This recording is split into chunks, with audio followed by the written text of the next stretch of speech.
ಮಾಣಿಲ ಗ್ರಾಮಕ್ಕೆ ಪುತ್ತೂರು ಶಾಸಕ ಸಂಜೀವ ಮಠಂದೂರು ಅವರು ಭೇಟಿ ನೀಡಿದ ಸಂದರ್ಭದಲ್ಲಿ ಕಡು ಬಡತನದ ಜೊತೆಗೆ ದಿವ್ಯಾಂಗ ಮತ್ತು ರೋಗಗ್ರಸ್ತನಾಗಿ ಮಲಗಿದ್ದಲ್ಲೇ ಇದ್ದ ವ್ಯಕ್ತಿಯ ಮನೆಗೆ ಭೇಟಿ ನೀಡಿದರು. ಆ ಸಂದರ್ಭ ಮನೆಯ ಪರಿಸ್ಥಿತಿ ಕಂಡು ಮರುಗಿ ತಕ್ಷಣ ಸೋಲಾರ್ ಲೈಟ್ ಅಳವಡಿಸುವ ಭರವಸೆ ನೀಡಿದರು. ಅದರಂತೆ ಇಂದು ಶಾಸಕರು 20 ದಿವಸದಲ್ಲಿ ಸೋಲಾರ್ ಲೈಟ್ ಅಳವಡಿಸಿದ್ದಾರೆ. ಜೊತೆಗೆ ಮುಂದಿನ ದಿನಗಳಲ್ಲಿ ಮನೆಯನ್ನು ಕಟ್ಟಿಕೊಡುವ ಭರವಸೆಯನ್ನು ಕೂಡ ನೀಡಿದರು. ಈ ಸಂದರ್ಭದಲ್ಲಿ ಜಿಲ್ಲಾ ಪಂಚಾಯತ್ ಸದಸ್ಯೆ ಶ್ರೀಮತಿ ಜಯಶ್ರೀ ಕೊಡಂದೂರು, ಪುಣಚ ಮಹಾಶಕ್ತಿ ಕೇಂದ್ರದ ಸಂಚಾಲಕ ಹರಿಪ್ರಸಾದ್ ಯಾದವ್ ಸೇರಿದಂತೆ ಅನೇಕರು ಜೊತೆಗಿದ್ದರು.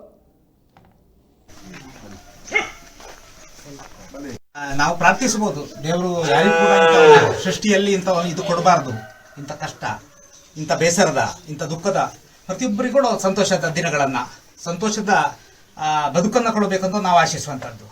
ಶಾಸಕರು ನನ್ನಿಂದ ಏನಾಗ್ಬೋದು ಈ ಸಂದರ್ಭದಲ್ಲಿ ಕಳೆದ ತಿಂಗಳು ಬಂದದ್ದು, ಅದರ ಒಟ್ಟಿಗೆ ನಾನು ಏನು ಮಾಡ್ಬೋದು, ಕ್ಷಿಪ್ರವಾಗಿ ಮತ್ತೆ ಮನೆ ಕೊಡೋದು ಇನ್ನೊಂದೇ ಬೇರೆ ಮಾಡ್ಬೋದು, ಅದರೊಟ್ಟಿಗೆ ನಾನೊಂದು ಸೋಲಾರ್ ಲೈಟ್ ಕೊಡ್ತೇನೆ ಅಂತ ಘೋಷಣೆ ಮಾಡಿದ್ದೆ. ಈಗ ಆಗಿದೆ. ಅವರು ಬಹಳ ದೂರದಿಂದ ಅವರ ಕಾರ್ಯಕ್ರಮಗಳನ್ನೆಲ್ಲ ಬಿಟ್ಟು ಇವತ್ತು ಬಂದಿದ್ದಾರೆ.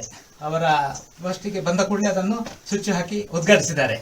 ಹಾಗೆ ಮಾಣಿಲದ ಬಹಳಷ್ಟು ಆಶಯಗಳುಂಟು, ಮಾಣಿಲದವರಿಗೆ ಬಹಳಷ್ಟು ನಮ್ಮ ಶಾಸಕರ ಮೇಲೆ ಭರವಸೆ ಉಂಟು. ಅವರು ನಮ್ಮ ಗ್ರಾಮದ ಅಭಿವೃದ್ಧಿ, ಗ್ರಾಮದ ಬೇರೆ ಬೇರೆ ಕೆಲಸ ಕಾರ್ಯಗಳೆಲ್ಲ ಭಾಗವಹಿಸ್ತಾರೆ, ನಮಗೆ ಸಹಾಯಸ್ಥ ಬೆನ್ನೆಲುಬಾಗಿದ್ದಾರೆ ಅಂಥೇಳಿ. ಹಾಗಾಗಿ ನಾನು ಗ್ರಾಮದ ಜನತೆಯ ಪರವಾಗಿ ಈ ಮನೆ ನಮ್ಮ ಮಾಣಿಲ ಗ್ರಾಮದ ನಮ್ಮ ದೈವ, ಗ್ರಾಮ ದೈವದ ಸೇವೆ ಮಾಡ್ತಾ ಇರೋರು ಪೂಜಾರಿ ಕಿಟ್ಟಣ್ಣ ಅಂಥೇಳಿ, ಅವರು ಅದರ ಪ್ರಮುಖ ದರ್ಶನ ಪಾತ್ರಿಕ ತಿರುಗಿದ್ದಾರೆ. ಅವರ ಮಕ್ಕಳು ತುಂಬ ಕಷ್ಟದಲ್ಲಿದ್ದಾರೆ.